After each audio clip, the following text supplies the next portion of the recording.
Olá, tudo bem? Sou André Eder, professor de Geografia. Na aula de hoje abordaremos o tema rochas e minerais, exploração mineral e principais minérios. De acordo com sua origem, podemos classificar as rochas em três grandes grupos: rochas magmáticas ou ígneas, como o granito e o basalto, por exemplo. Rochas sedimentares, podemos trazer como exemplo a areia e a argila, e rochas metamórficas. Podemos citar o arenito e o mármore. Derivam do magma, líquido espesso e quente, que se encontra a grandes profundidades da Terra. É uma rocha fundida que se encontra no interior da Terra, em câmaras magmáticas. Quando atinge a superfície, é chamada de lava. Constitui uma substância em alta temperatura, contendo silicatos, ácidos, sulfatos e diversos gases e vapor d'água. Quanto à sua consolidação, as rochas magmáticas podem ser intrusivas ou plutônicas, também chamadas cristalinas. São as rochas de resfriamento interno e lento. Podem ser encontradas a qualquer profundidade, aparecendo à superfície quando as rochas desgastadas por milhões de anos de erosão que as cobrem desaparecem. Entre muitas podemos citar cianito, gabbro, diorito e granito. Rochas extrusivas ou vulcânicas são aquelas que se consolidam no exterior ou na superfície da crosta. Temos como exemplo a pedra pumice, basalto e o riolito. Rochas sedimentares são formadas pelo acúmulo de fragmentos oriundos da destruição de outras rochas pré-existentes, além de depósitos de matéria orgânica, como carvão mineral, calcário orgânico, petróleo e precipitados químicos, como salgema, estalactites e estalagmites. Podemos classificá-las em rochas sedimentares détricas ou clásticas ou mecânicas. Originam-se da degradação mecânica de outras rochas e contínua deposição de partículas. Rochas clásticas são aquelas que sofrem castificação por dissolução em água. Geralmente são depósitos calcários, como estalactites, as estalagmites e depósitos silicosos, ricos em sílica. Um exemplo é a geizerita. No geyser, a água quente vinda da profundidade traz grande quantidade de sílica, que se precipita nas imediações dele, formando uma rocha clástica. Também temos os depósitos ferruginosos, em que o ferro hidratado forma a limonita, encontrada nas argilas, nos pântanos e vários outros. Já os depósitos salinos são formados por sais diversos, como salgemas, sulfatos e nitratos. Rochas sedimentares de origem orgânica são formadas graças à deposição de elementos orgânicos. Encontram-se os depósitos biomecânicos, que são formados mecanicamente pela deposição dos restos de seres vivos. Podemos trazer como exemplo calcários, conchas, e temos também os depósitos bioquímicos, formados por material de origem orgânica, fossilizada, por exemplo, corais e iguanos. Corais que vêm dos calcários, né? Iguanos fosfatados. Rochas metamórficas são formadas pelo processo de metamorfismo, ou seja, transformação que a rocha pré-existente sofre sob a ação de elevadas temperaturas, altas pressões ou reação química, caracterizadas por uma cristalização parcial ou total, com o aparecimento de novas texturas ou estruturas, tornando-se geralmente schistosas. As rochas metamórficas apresentam esfoliação, embora em muitas é possível ser vista apenas com auxílio do microscópio. Alguns dos principais tipos de rochas metamórficas são o quartzo, constituído de arenito, gneiss, formado graças à meteorização do granito, o mármore, constituído de calcita recristalizada, que pode apresentar impurezas como óxido de ferro, que aparece no mármore sob aspecto de faixa. O itabirito, em que a metamorfização de quartzo e hematita provém de sedimentos ricos em minerais de ferro e quartzo, quartzo micacéio. Ganha este nome quando o quartzo é acompanhado pela mica. Apresenta brilho suntuoso e ardósia, que resulta da transformação do argilito. Lembrando que os principais fatores que atuam nos processos metamórficos são natureza do protólito, temperatura, pressão litostática ou dirigida, presença de fluidos e tempo de duração dos processos. Agora, já os minerais são substâncias inorgânicas de origem natural, definida pelas propriedades física e química. Existem milhares de minerais devidamente estudados e catalogados. Porém, o resultado de investigações detalhadas e a aplicação de métodos de pesquisa mais aprimorados nos traz a descoberta de novas espécies. A maioria dos metais, produtos químicos e industriais, considerados essenciais para a vida moderna, é proveniente dos minerais. Então, a maioria dos metais, se analisarmos, produtos químicos e industriais, considerados essenciais para a vida moderna e proveniente dos minerais. Então, os minerais são muito importantes para a nossa vida, digamos assim. A agricultura e o reflorestamento dependem muito do solo, que é rico em minerais. São substâncias naturais que se formam dentro dos diferentes tipos de rochas. Desenvolve-se sem a interferência de qualquer ser vivo. É um processo inorgânico. Existem dois tipos de minerais: os metálicos e os não metálicos. Metálicos como o ferro, manganês, alumínio, cobre, chumbo, o ouro, e não metálicos como o petróleo, o carvão, mineraloides que constituem os combustíveis fósseis, areias, argila e cascalho, presentes nos materiais de construção, por exemplo. Além deles, sais, nitratos, fosfatos, enxofre e potássio, minerais da indústria química e fertilizantes. A classificação dos minerais pode ser feita quanto à sua estrutura, clivagem, ou seja, divisão, dureza, peso específico, além de cor e brilho.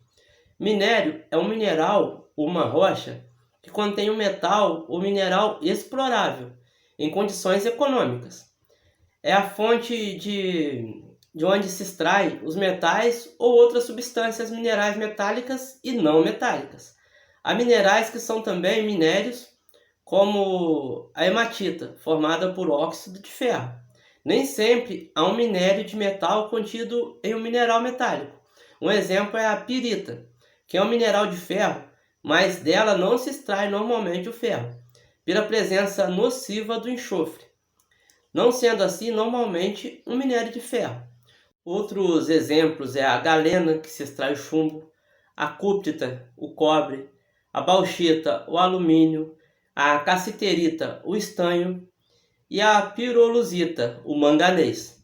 A exploração dos recursos minerais tem seus pontos negativos e positivos. Apesar do impacto ambiental provocado pela atividade mineradora, esta é uma atividade econômica que se transformou em necessidade para a expansão capitalista. Desde tempos antigos, podemos ter a visão que, através da exploração mineral, as nações ricas subordinam as pobres, para a obtenção das matérias-primas que viabilizam, por exemplo, a sua produção econômica. O maior problema causado pela atividade mineradora é a devastação ambiental, que vão desde alterações na paisagem até a contaminação da água por metais, como, por exemplo, o mercúrio. Além disso, ela pode afetar a qualidade do ar e do solo, destruir espécies animais e vegetais e causar poluição sonora. A legislação brasileira, hoje em dia, faz exigências que a empresa interessada na exploração mineral apresente um relatório de impacto ambiental e um plano de recuperação da área degradada, o qual fica sujeito à análise e à aprovação. Isso aí é muito aquele ditado que diz que o progresso tem suas consequências, e aí está um exemplo disso.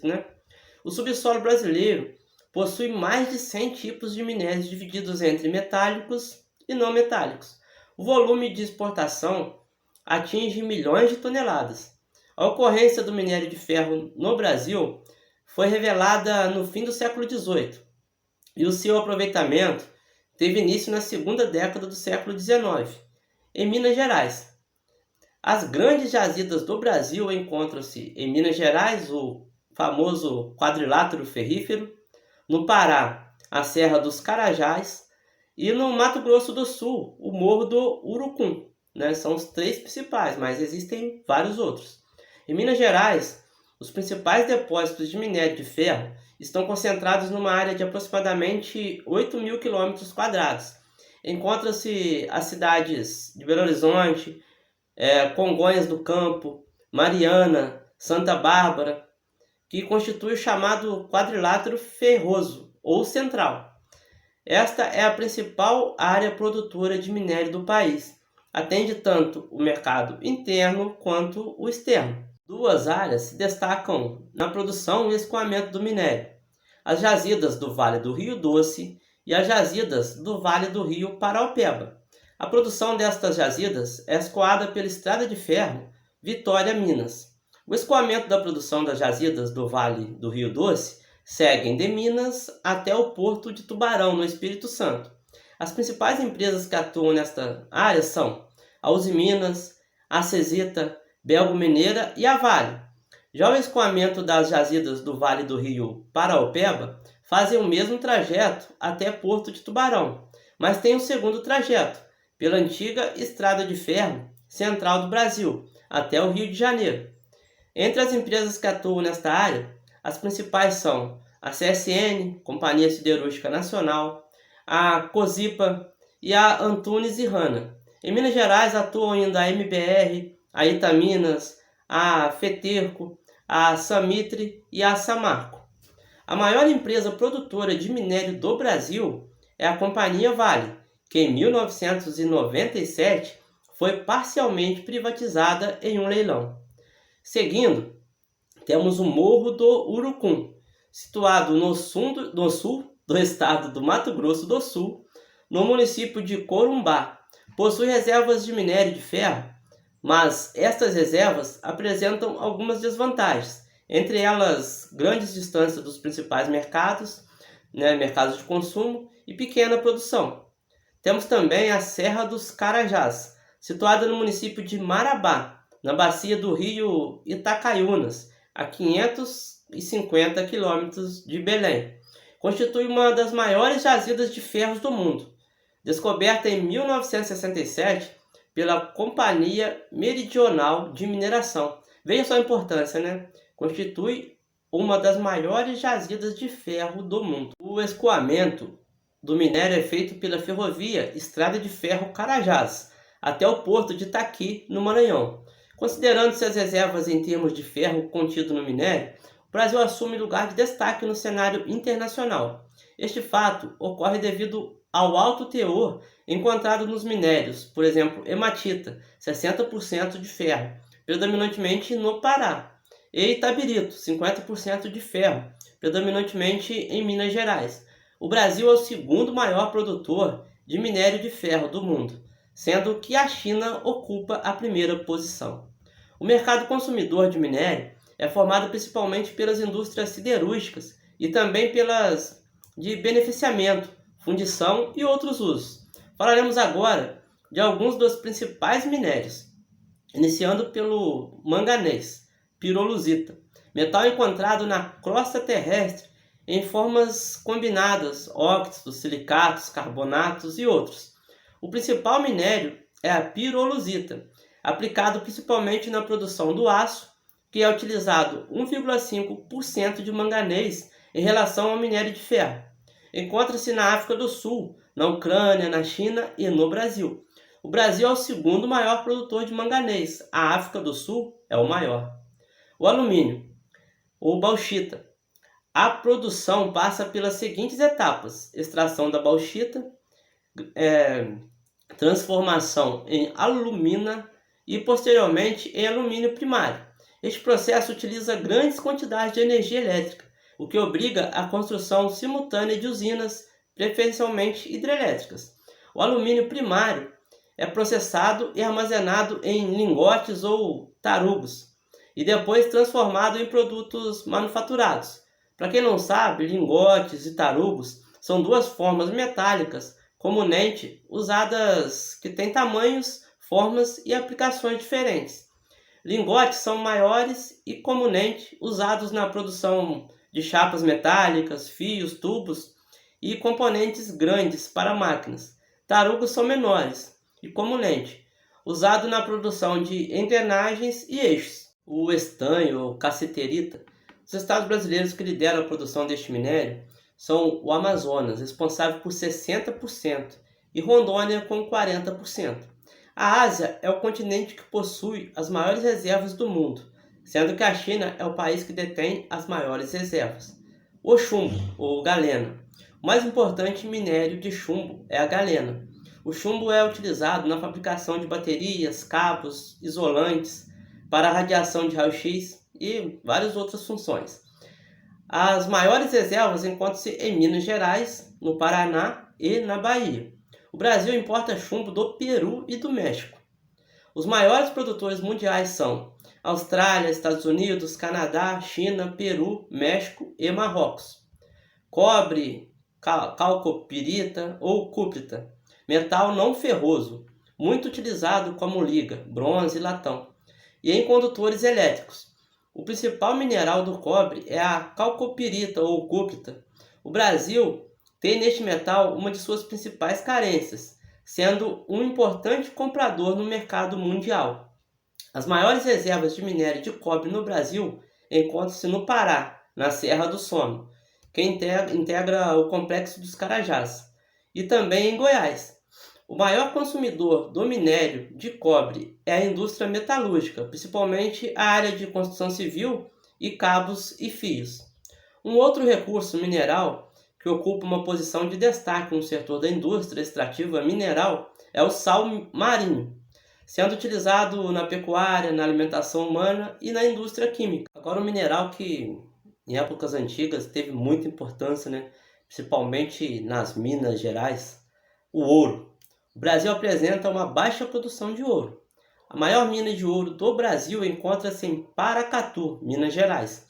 Temos outras áreas produtoras como Vale dos Rios, Madeira e Tapajós, Alta Floresta, Mato Grosso do Sul, Cumaru, no Pará, Jacobina, na Bahia, Quadrilátero Ferrífero, em Minas Gerais, e a Serra Pelada, a tão famosa Serra Pelada, temporariamente fechada, aguardando mecanização. Temos também o césio, metal alcalino, prateado, mole e leve. Reage explosivamente em contato com a água. A temperatura ambiente é sólido.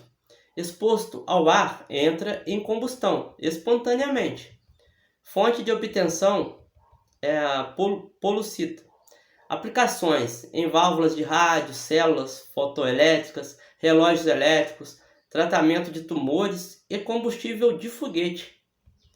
Talho, os únicos países que exploram o mineral bem cotado no mercado internacional são a China e o Cazaquistão.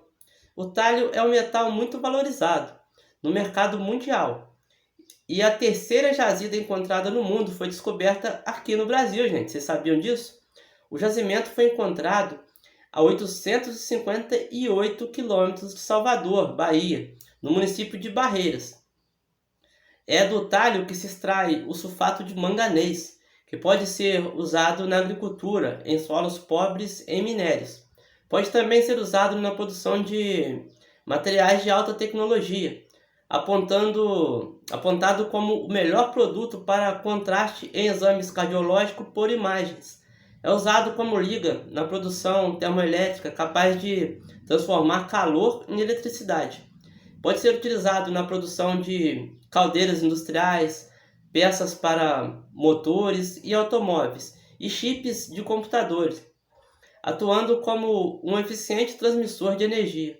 Pode ser aplicado na produção de equipamentos para detectar raios gama e infravermelho. É muito importante, O termo talho surgiu do grego, de origem grega talos, que significa ramo verde, com o símbolo químico Ti. O elemento é maleável e em temperatura ambiente é encontrado com estado sólido, altamente tóxico. É usado como detector de radiação infravermelha e radiação gama, como dito, né, anteriormente, bem como em medicina nuclear. É um material também bem delicado, né, se analisarmos. Agora vamos falar de outro, a areia monazítica. É um tipo de areia que possui uma concentração de minerais pesados, como a monazita, constituída de fosfato de metais do grupo tório. Possui também significativa quantidade de urânio, que juntamente com o tório é responsável pela radioatividade. As areias monazíticas são conhecidas por seus fins terapêuticos, utilizadas no tratamento de artrites e inflamações. Ao serem espalhadas sobre a pele, produzem uma radiação que estimula os tecidos, favorecendo o fluxo sanguíneo da região afetada. Sua utilização principal se dá na fabricação de vidros especiais, como, por exemplo, tubos de televisão, catalisadores de petróleo e fibras óticas. Extraímos dela também o círio, que é usado em pedras de isqueiros, né? Que é o mais comum de termos, né, em casa, um isqueiro. Embora hoje os fogões também são a maioria elétricos, mas a gente ainda não, o isqueiro é uma coisa que nos aproxima mais. E o tório, usado na fabricação de eletrodos. A partir do tório é convertido o principal produto, o urânio físsil. O Brasil é detentor de grandes reservas. Suas minas foram estatizadas em 1960 e entraram em decadência. Esses minerais eram extraídos e processados no Brasil. A monazita, mineral que contém, né, terras raras, tem ocorrência comum à areia de praias, por exemplo, do Espírito Santo e da Bahia. Na atualidade, grupos privados estudam prosperar essas riquezas minerais. Temos também, né, outros exemplos como o zircão, silicato de zircônio, podendo conter afínio, utilizado na fabricação de produtos refratários, moldes de fundição e peças de reatores nucleares. A ilmenita, óxido de ferro e titânio tem ampla aplicação na indústria aeroespacial, como ligas e motores e turbinas. O rutilo, óxido de titânio na fabricação de pigmentos nas indústrias de tintas. Esse ramo mineral é um ramo bem extenso, né? Aqui a gente falou um pouco sobre cada componente, como é formado, né? Sei que existem vários outros que não foram relatados aqui, mas espero ter ajudado de alguma forma. Na próxima aula falaremos de extrativismo vegetal. Forte abraço e que Deus os abençoe.